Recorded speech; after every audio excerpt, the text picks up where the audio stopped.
Okay, thank you very much for being here, Sonia. So today we are hearing from Sonia Chernova, who is an associate professor in the College of Computing at Georgia Tech. She directs the Robot Autonomy and Interactive Learning Lab, or RAIL Lab, where her research focuses on the development of intelligent and interactive autonomous systems. Professor Chernova's contributions span robotics and artificial intelligence, including semantic reasoning, adaptive autonomy, human-robot interaction, and explainable AI. She also leads the NSF AI Institute for Collaborative Assistance and Responsive Interaction for Networked Groups, AI Caring, whose mission is to develop collaborative AI systems that help support independent home life for older adults experiencing cognitive decline. Thank you very much, and looking forward to hearing about semantically driven robot assistance and user interaction. Take it away. Awesome. Thanks so much, Andrea, for the intro, and thank you for the invite. I'm really excited to be here. Thank you, everybody, for joining. So I'm going to talk about a body of work we've been working on for a few years now. To kick things off, well, actually, before I do that, let me say I don't see Zoom chat because I'm in presentation mode. So if anyone has a burning question, feel free to unmute and jump on the call or tell Andrea to, or whatever. I'm happy to discuss things if you have like a really burning question partway through. And that's not a problem at all. So let me see, there we go. The research question that's kind of driven a lot of my work in the last, I don't know, decade is how do we develop robust autonomous systems that operate in human environments? And for me, I'm particularly interested in everyday human environments, everything from a grocery store to someone's home, because they are so simple to us humans and so intuitive, but because of their incredible diversity, they're so difficult for robots, right? We can send robots to Mars, but we can't have a robot effectively clean up a kitchen. And so this has been really interesting to me, and it drives a lot of the research questions we look at. In particular, we look at, studying the human interaction element, the human behavior in those environments, and how do we develop robots that are effectively operating with and around humans. Within that, there's a slice we've looked at more recently, which is semantic reasoning, and how do we leverage semantic reasoning to achieve more robust autonomy? And that's the slice I'm going to talk about a little bit more today. Now, the term semantic reasoning or semantic information is super overloaded, right? And so it just means a whole spectrum of things. If you're in navigation, you could say, well, these are hallways and these are offices. I can give semantic labels to regions of space. You could do some scene graphs, semantic scene graphs, and relationships between different objects and object properties. Or you can drill down and look at parts of objects and the semantic meaning of different parts of an object. So these are, huge spectrum of types of data, the types of data that we call semantic data, right? So it's a huge umbrella term, and it means both nothing and everything at the same time. And so just to put a label on what we're talking about here, when we talk about semantics, when I'm talking about semantics, what we always mean is a type of data abstraction, right? We're taking something like pixels or XY locations, we're abstracting them, and we're giving them some other new abstract category label. Now, because we're humans and the way we interact with each other is through language, almost always that abstract label takes the form of some sort of word label that represents some concept, fact, idea, belief about the thing that we're modeling. And so that's cool. You can think of semantics now as a mapping from low-level data, pixels, sound, whatever, up to words. And words carry a lot of meaning, right? And so that's what we're going to be looking at over the scope of this work. And as I said, households are really, to me, fascinating. So we've been looking at this a lot in the context of human environments. We've looked at object search. So how does a robot effectively locate an object in the environment? If you come to my house and I say, could you grab me a fork? I think you're going to go to the kitchen. You're going to start opening the top drawer, most likely the one by the dishwasher. Like, there's a lot of semantic data in your mind that drove you to do that, right? There's a lot of other things you're not going to do. And so how do we develop robots that can do something like that?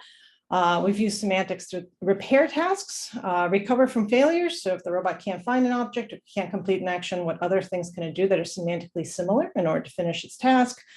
We've looked at how do you actually manipulate objects in a semantically meaningful way. How do you assist users? By fetching various items. And how do you interact and communicate with users, which is interesting because now, as I said, we've abstracted up into the word space of words, right? We've taken low-level sensor data. Semantics gives us this word-based representation. How do we leverage that to now interact with users and incorporate elements of explainable AI, for example? And so what I'll do with the time that I have is jump around a little bit and talk about several of our works in this space. I'll keep it kind of high level and fun. Always happy to jump into details, but focusing more on kind of the what, why, a little bit of how, and some of the results. Happy to chat either here or offline about the nitty-gritty details of any of these. And as always, feel free to interrupt. So I'll start with kind of the oldest work here. I guess it's only 2 years old, but it feels really old now. Well, I'll talk about semantic grasping first, which is how do we actually get robots to grasp objects in a semantically meaningful way. And what I mean by that is now that not only do we want robots to have a stable grasp on an object, so you lift up the gripper and things don't fall out, but that grasp has to be meaningful for a particular task or application, what you're going to do with that object afterwards, right? And things that we can condition on. So as humans, let's take this picture of a steaming cup of coffee.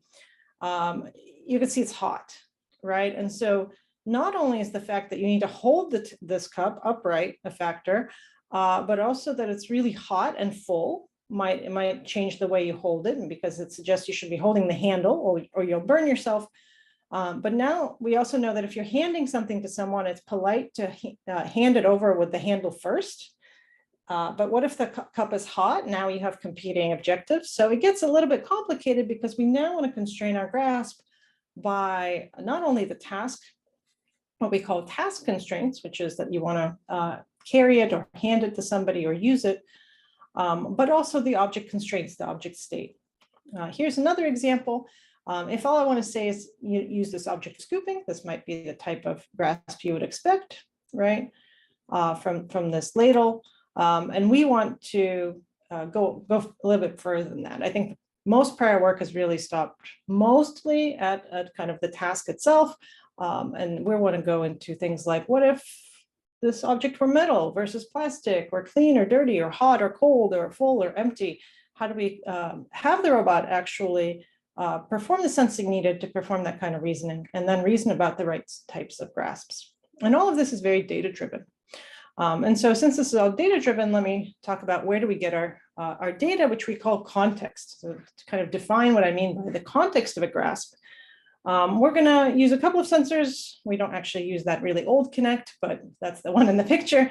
We're going to use RGBD data to visualize the scene. I'll show you that in a minute. We're going to use spectral readings from something called the SIO to determine materials of objects autonomously. Talk about that in a second. And then we're also going to, from human instructions, be given the task that the robot needs to do, like scooping. That could come from a plan or whatever, right? Execution system of the robot. But here we're going to assume it just comes from somewhere. And then the other way we're cheating here is we're going to assume that we know the state of the object, whether it's clean or dirty or empty.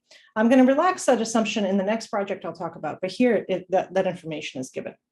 And so if we know that we want to scoop with this empty ladle, actually we don't know that this is a ladle, we just place an object in front of the robot. Well, how does the robot actually gather the information it needs, and then what does it do with that data? And so what we do is first, okay, so we know we want to scoop, we want to know the state is empty. We're going to keep building up this state vector about the object.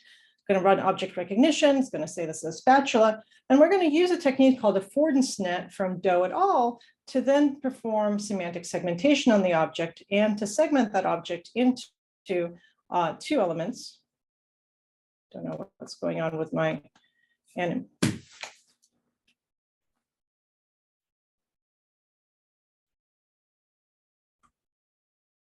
See it. Don't normally have a problem with this part of the animation, but we're going to segment the object into two parts, into semantically meaningful parts, the support part and the grasp part.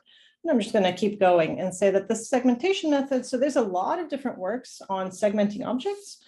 You can go into the literature and people have segmented objects by parts and components and shapes and all kinds of other things. We really like what AffordanceNet is doing because it's really helps to generalize across objects to objects the robot's never seen before. Because if you can understand which part of an object is the part that you hold on, and the other part is which is the part that contains stuff, it's your grasps end up generalizing much better. So that if you learn not to grasp, if you're going to be pouring from a cup, you don't grab it and then block the opening, right? If the model learns that, it'll be able to generalize that to all kinds of other objects, even if something as different as a ladle, which is really nice. So we do that, we run AffordanceNet, and then the next thing we do is get the material properties of the object.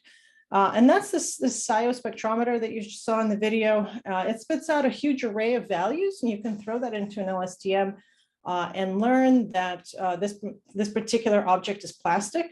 This is Zachary Erickson, who's now an assistant prof at CMU, was the one who kind of figured out you could use spectroscopy and handheld spectrometers, hand them to robots and have them autonomously detect the material properties of objects. Anything from cloth to glass to metal to plastic is now just easily accessible.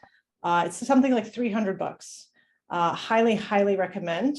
Tiny little sensor. It's actually the size of the handheld here because it needs to fit into human hands, but the thing is tiny. You could put it inside the gripper if you wanted to embed it. Really cool work. So we're building off of that work and getting autonomously the material of this object as well. Last but not least, we need to sample a bunch of grasps, and then what we're going to do is rank those grasps based on all of this context to figure out which grasp is best. So we run an Untitled grasp sampler over this object and say, here are all the stable locations where you could get a stable grasp. Given that you're trying to scoop with an empty spatula that consists of two parts and is made out of plastic, where should I hold this thing, right?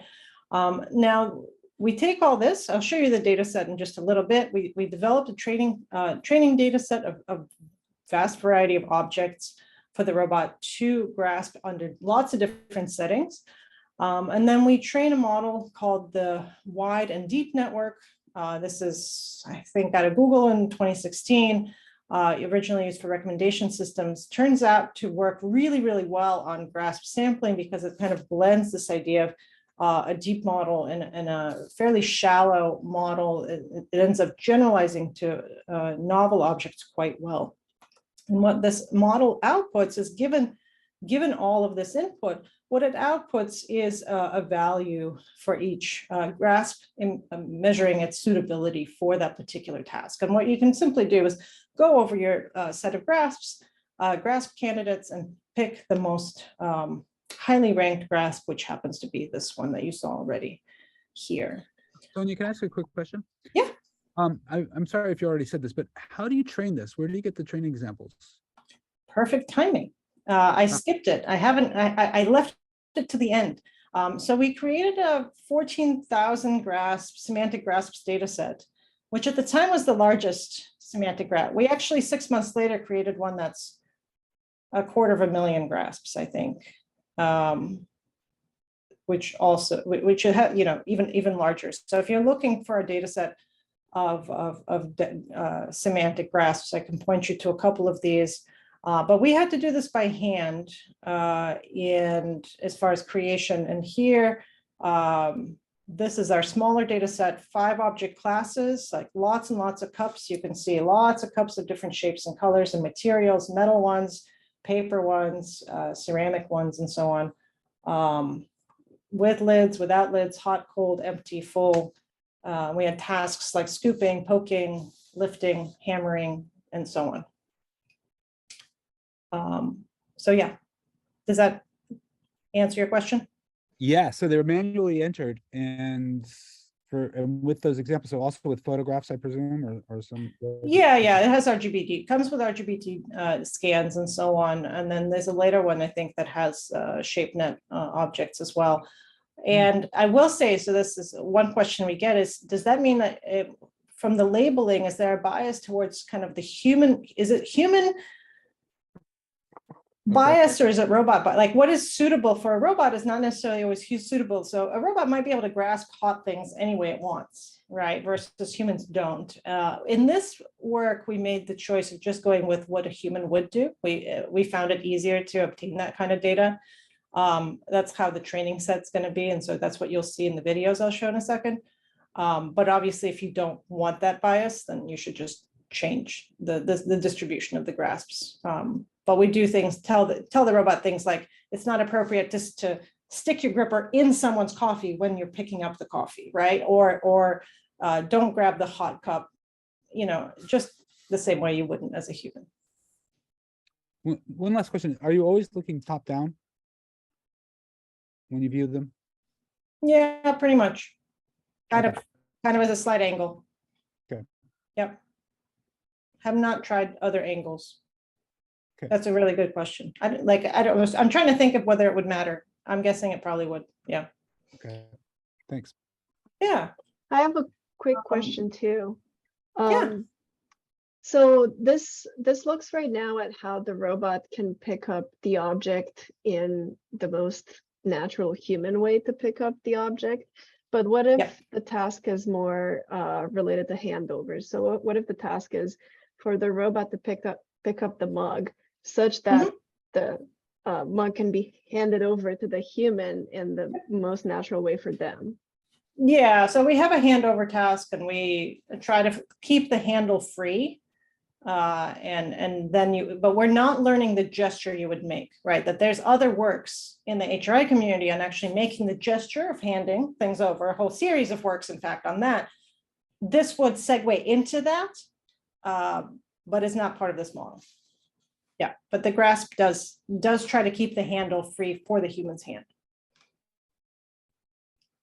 Sounds good. Thank you. And so great questions. Thank you for asking them. We benchmarked this. I kind of skipped going for the sake of time, going over all the baselines. Some of them are visual, which is prior work. Actually, all of them are visual based. There's one rule based we couldn't run against because it would require us to write something like 800 rules, which we didn't do. We've run an ablation study, but basically, if we hold out something like 20% of our data set for testing, then on absolutely unseen scenes or combinations of tasks and objects, we get a map score of about 84%. And here's a video of some of those. So what you'll see here is on the left and right, it's the same each time. I think something's different, right? So it's like spot the difference. Either the task and object state are exactly the same and the objects are different, or the objects are the same the way you see it here, but the tasks are different. So here on the left, you're trying to scoop, and on the right, you're trying to hand it to somebody. And you'll see, because based on that, the robot will hold it differently. And here the object is the same, but on the left it's hot and on the right it's empty. And when it's empty, the robot will just stick its fingers right inside. Oh, it doesn't mind. And again, the data set basically says this is okay. These are all correct examples of the test set. This is for poking or stabbing somebody with a pot. It chooses to poke someone with the sharp, long, sticky part. So lots of kind of interesting generalization there.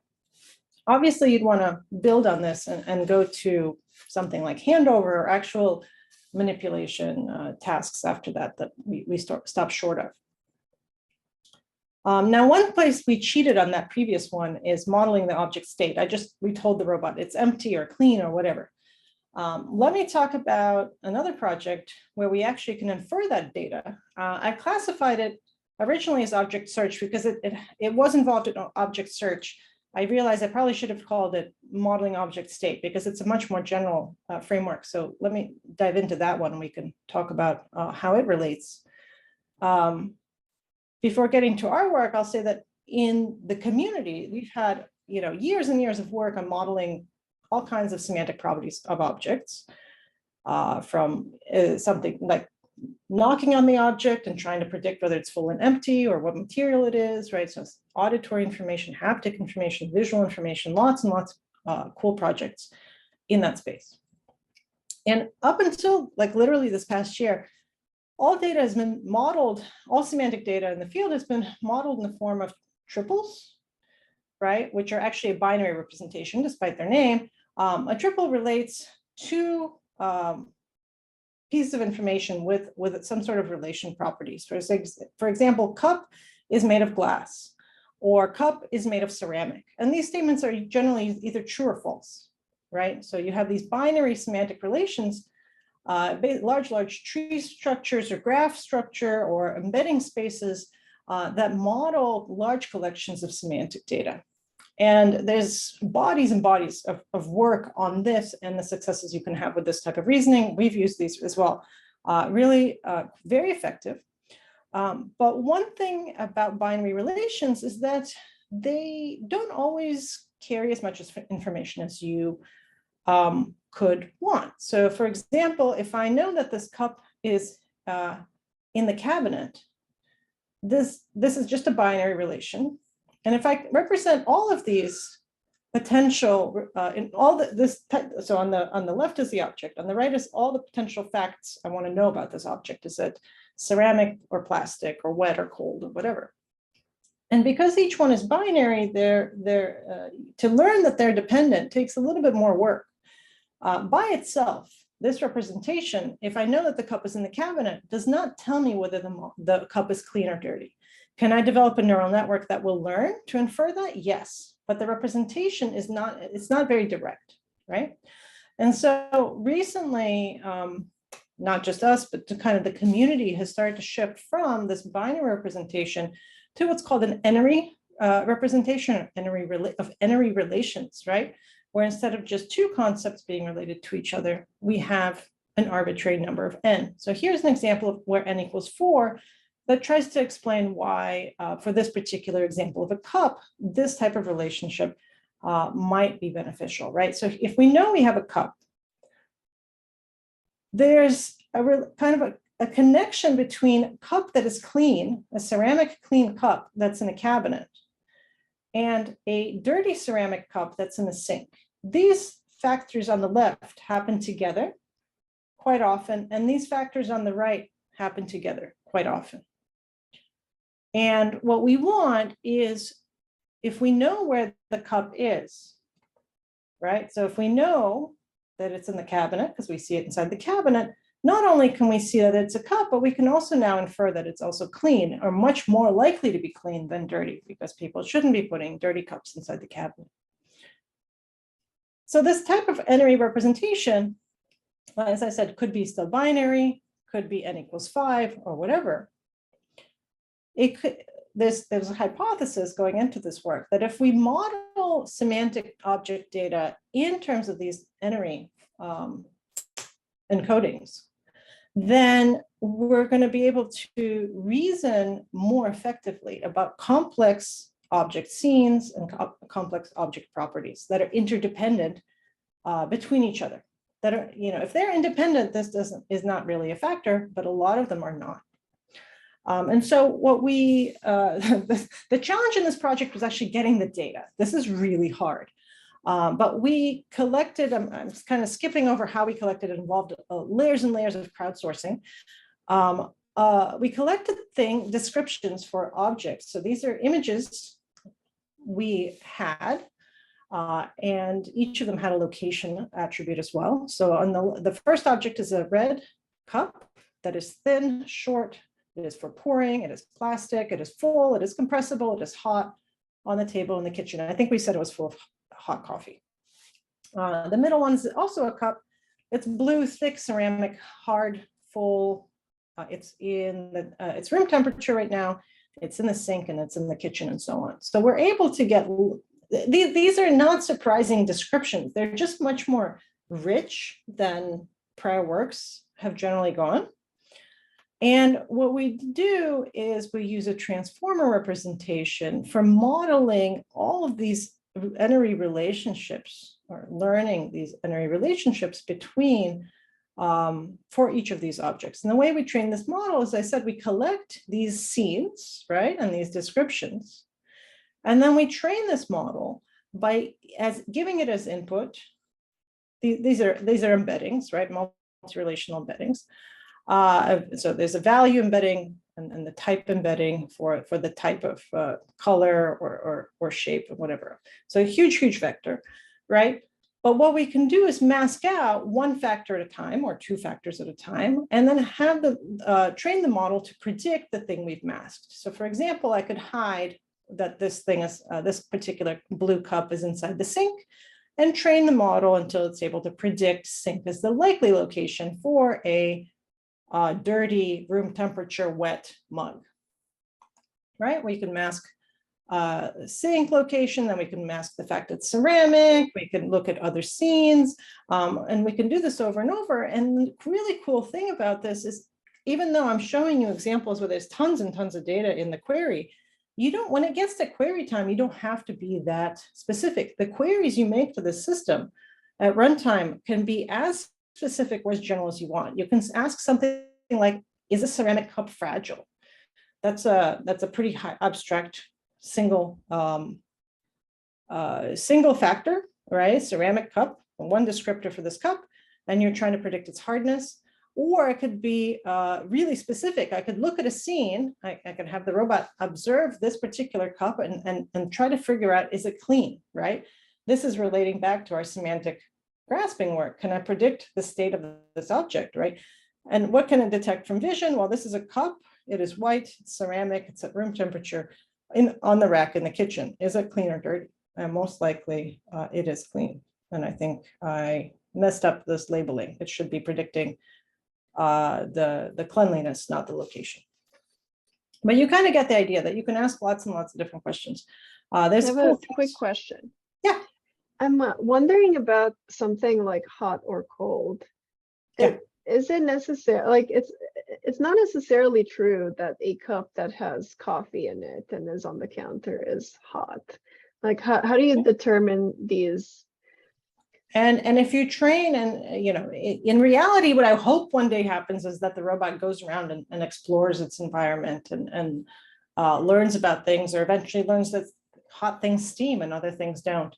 Or maybe we have better cameras on our robots that can detect temperature. But if it's a 50-50 guess, the model would just not be very confident, right? Because realistically, both can occur. So if you say, I see a cup, do you think it's hot? And I'd be like, I don't know.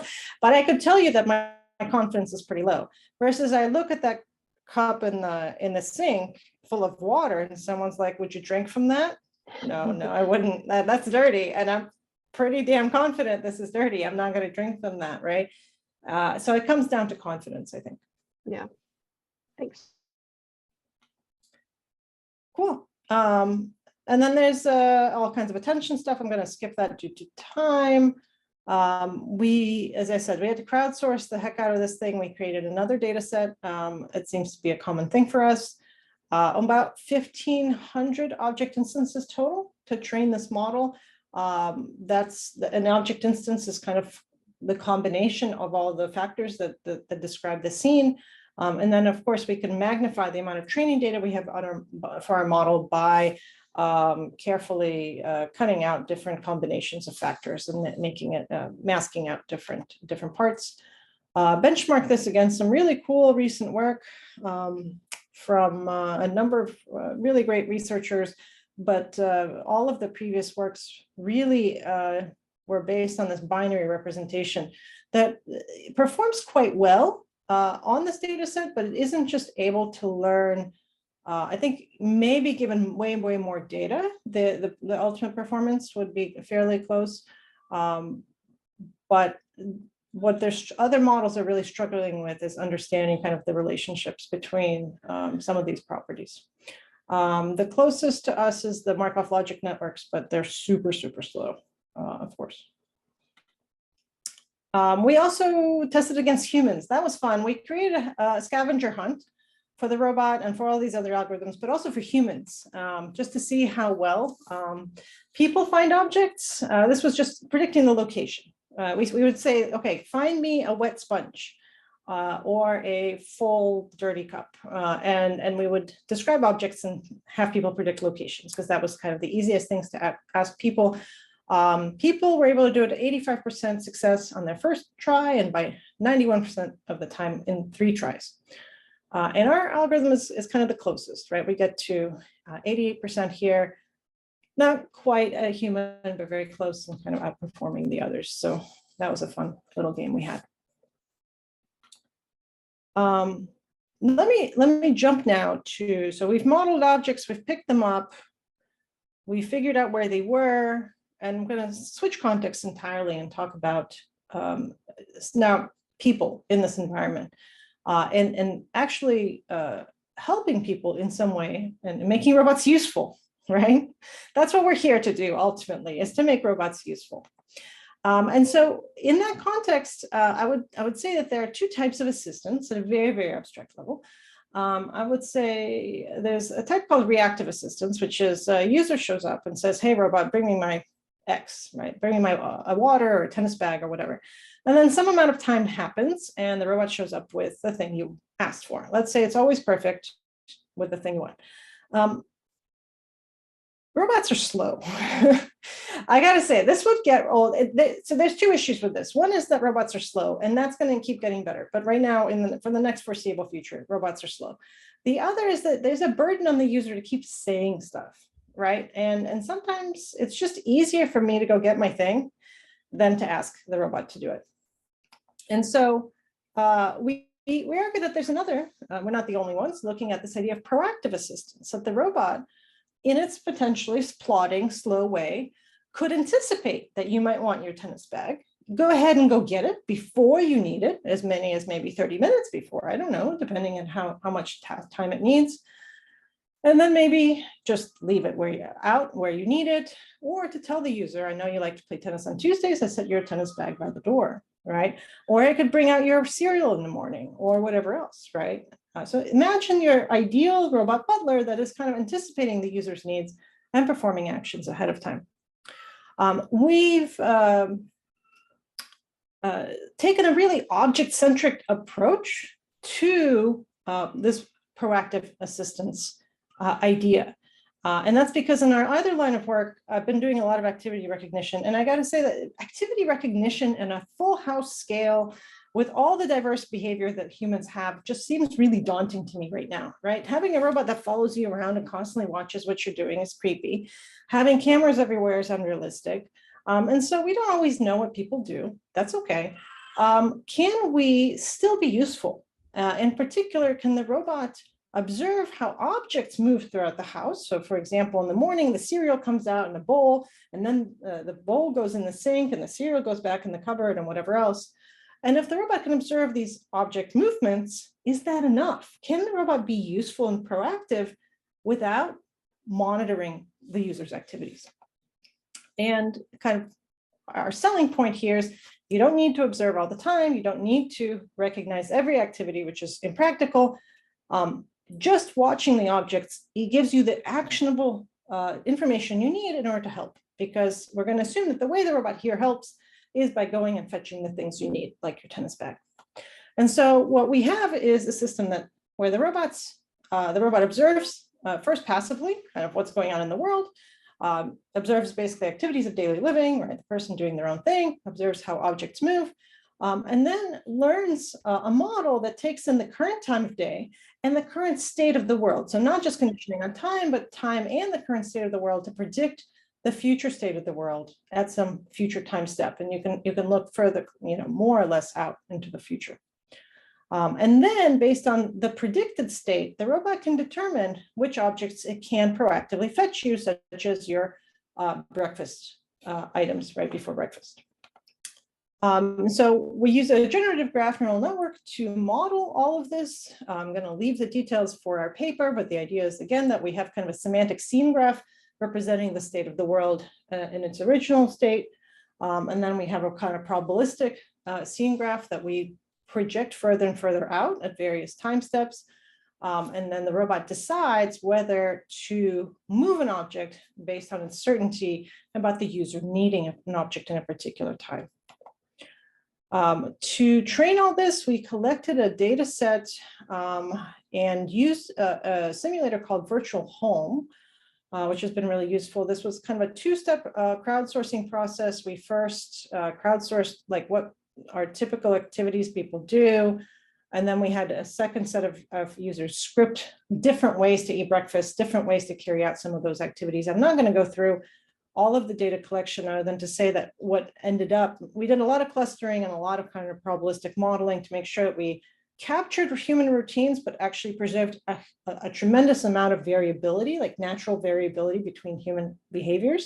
So this is a month in 2 months, sorry, this is 2 months of daily routines in 2 different households.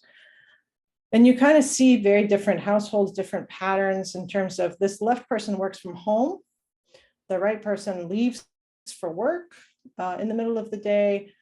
One likes to entertain, the other one doesn't. But you can see not every day looks the same. And so the robot has to be careful about, is it certain you're going to use stuff? Is it going to move stuff around unnecessarily, or is it actually being useful?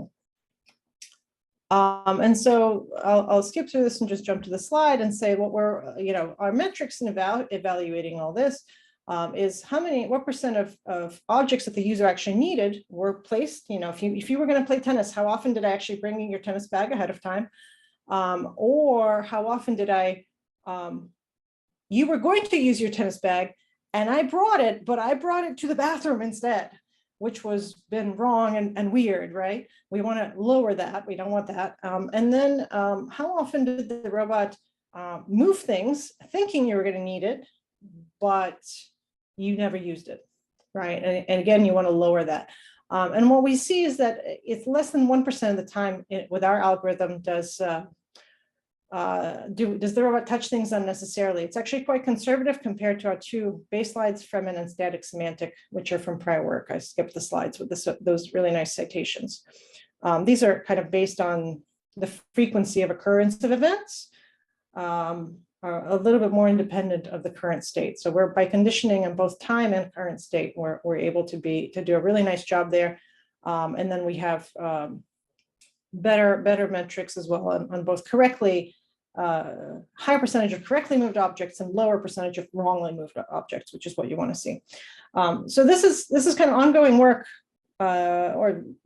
it's finished work is what I'm presenting here. It's going to be presented at Coral in 2 months, and we're extending it into other really cool directions so it is continuing and therefore still ongoing, but this chapter is currently done. So that's been fun to work on, kind of proactive user assistance. And then I'll take a few minutes to talk about user interaction, and then I'll open it up for questions. I know I'm covering a lot of content here, but I did want to get to semantics of user interaction, because to me, I think we've only scratched the surface on this one.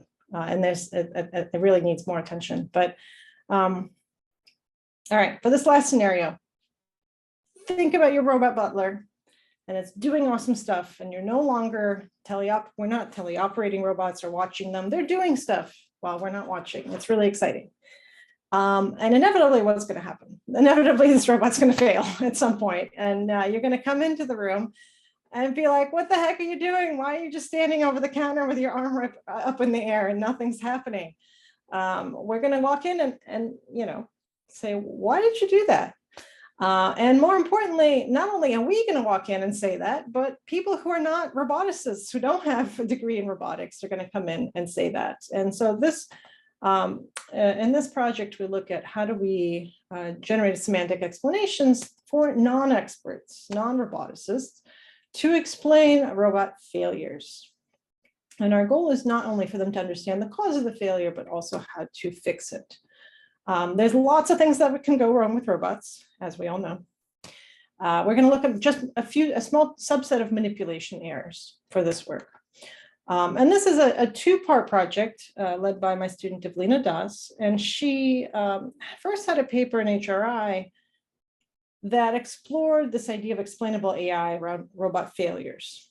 And I'm not going to have the time to fully explore that particular work, but the takeaway, it's a really nice paper. The takeaway was, it asked what goes into, like, if we're going to explain failures, what do we put in that explanation? Like, what information do you put in to make it useful? And it turned out that you need to not only say what went wrong, but as much context as you can provide about why And it also really helps users if you say what the robot did right before the failed action. Not just that grasping, closing the gripper failed. Okay, that's not enough. They want a couple of actions back, at least one. And so we learned that from an earlier paper.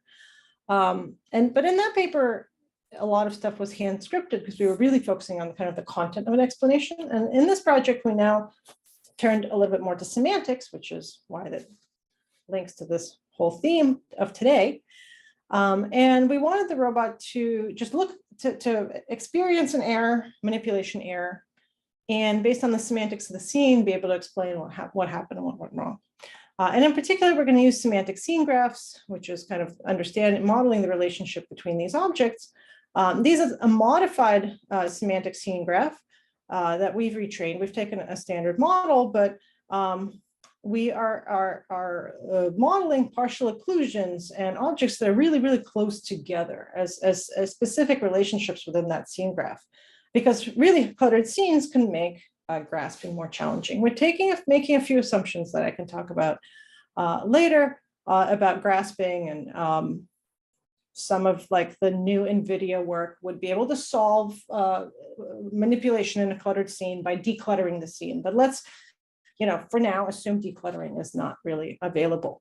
What we wanted to show is that we could take the scene graph and use it to explain the environment and the environmental factors that influence the robot's behavior. So in this case, there's also a ranking, a down select from the scene graph. It's actually overwhelming to just talk about the whole scene graph. You want to down select, but here, this green explanation is the one I want you to look at.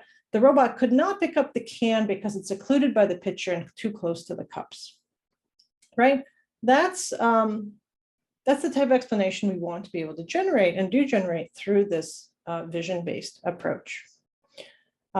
Here, I'll show you an evaluation on this manipulation data set. Think of it as a particular use case that we're exploring, but the idea also generalizes to navigation, right?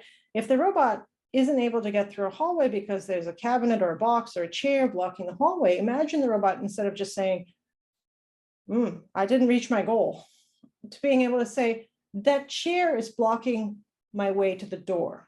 Could you move the chair, right? Now it's able to semantically model the relationship and the objects in the environment in order to tell you more effectively, not only what the problem is, but also how to fix it. And that's what we're going for, right? We didn't test them in the navigation case, to be fair, but I firmly believe that the same concept applies. This was during the pandemic, so we actually had to do everything in simulation, which was limiting, but did work out. Let me just jump to the results. So this is kind of the easiest way for me to describe what we're doing. So we gave people manipulation scenes, and first we didn't explain anything. We said this action failed. Can you guess what happened and why? So what happened, the failure, identifying the failures on the left and how to fix it is on the right. And people's ability to guess is about 50% before any training. That's the pretest. And if you never give them any explanations and you keep giving them 32 examples of failures, by the end, they get a little bit better at guessing what went wrong, right? Learning effect. People slightly improve. If you start to give them different types of explanation, this is a baseline that we tested against. Not very useful explanations are unsurprisingly not very useful. I'm not going to get into that. The explanations that we give based on the whole scene graph, they're really, really overwhelming. I didn't read that one out, but it's things like, I couldn't pick up the can because it's on the table and next to the pitcher and occluded by this thing, and the next to the, it kind of goes on and on. It contains useful information, but it's overwhelming. It's useful, but not super useful. And finally, if you really pare it down to just the factors that influence that particular object, and the most critical factors such as the occlusions and clutter that influence a particular grasp, people get it. They go from not really understanding how robots fail or why or how to fix them to being over 90% accurate in identifying what went wrong with their robot and how to fix their robot, right? How to move things apart, or move the robot, or move the arm, or whatever. And this is one, again, this is really early work. I think this field has just barely scratched the surface. But this is an idea that you could take something as black box as a robotic system and use semantics and understanding of the environmental factors that play into a manipulation task or navigation task in order to express through words what's going on to completely non-expert users, which to me is really, really cool. If we can make our systems more usable to people, that'd be super, super helpful. All right, I wanted to leave a few minutes for questions. So in addition to the ones we had, so I'll just conclude with a couple of slides and saying, to me, this idea of household robotics is still one of the most exciting ones out there.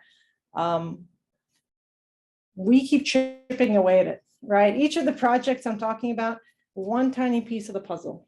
And every little paper we write, it feels like one more piece of the puzzle. For various factors that have to do with how we publish and how we work as a field. Integration is slow and takes time. I think we'll get there. We're increasingly testing more and more complex systems. I think semantics serves as a glue that sort of binds some of these puzzle pieces together. What we're seeing in the last year or two of publications, for example, is that language and language conditioned learning is so much more powerful than traditional learning approaches we've been doing in the past, right? So this is kind of the current revolution that's happening. So it's going to be really interesting to see where this semantic based learning really goes in the next 5 years. So of course, behind all this are my fantastic students. Wei-Yu Liu, Devlina Das, and Maithili Patel are the students whose work I presented today from their papers. And then I have a wonderful lab of other students as well. So thank you all for listening. Feel free to, or please do look up all of their fantastic papers, and I'm happy to answer any other questions you have. Thank you so much, Sonia. I actually do have one of my own questions, if nobody else wants to start. So I noticed that a lot of, at least the second half of your talk, the methods kind of rely on these graph-based representations. And I wanted to ask how difficult it is to build these representations. Beyond just the fact that you need to sit down and collect those data sets that you're collecting in the first half of the talk, and probably meticulously label everything. What else can you say about this?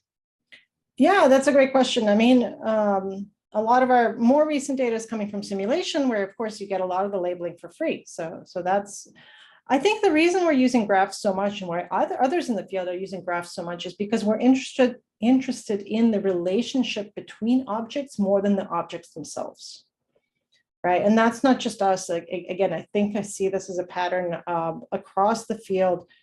The how one object influences another, how it's relates to property, whether it's properties, anything can be made into a graph, right? Or a network. And then mostly in all of these different flavors of learning, we're looking at can you infer missing data in these graphs? That's a lot of research these days. I think obtaining data, rich data, is always hard for robotics. There's no way around that. Well, there is increasingly better and better simulation, including especially household simulation. We have so many simulators available now, everything from Habitat to Gibson to Virtual Home to others. And so I think that's really helping to drive some of this work. Thank you. Quick question, Sonia? Yeah. I'm wondering maybe you said this and I missed it, but have you been thinking about large language models in the context of semantics? Because we've been looking at that. As you know, there's several groups have been at Google, for example, have been using large language models to get some kind of semantic bearing. And and say can is a good example. Yep. We've been looking at it in the context of what we call mechanical search. We're searching for something as you've been doing, but you can just you put the word in, even a series of words. Large language model will give you some other words that you can then start to look for affordances. Is that something that you can the robot can act upon? So I'm curious how you're thinking about that. Yeah, I'm really excited this whole body of work. We're increasingly starting to look at language.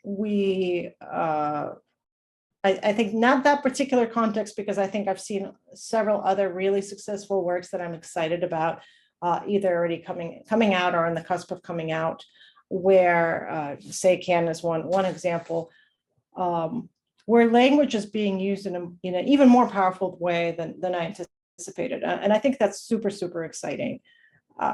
What else? We're seeing a lot of mutual embedding between language and action, or language and object representations, or language and visual representations in the past year or two.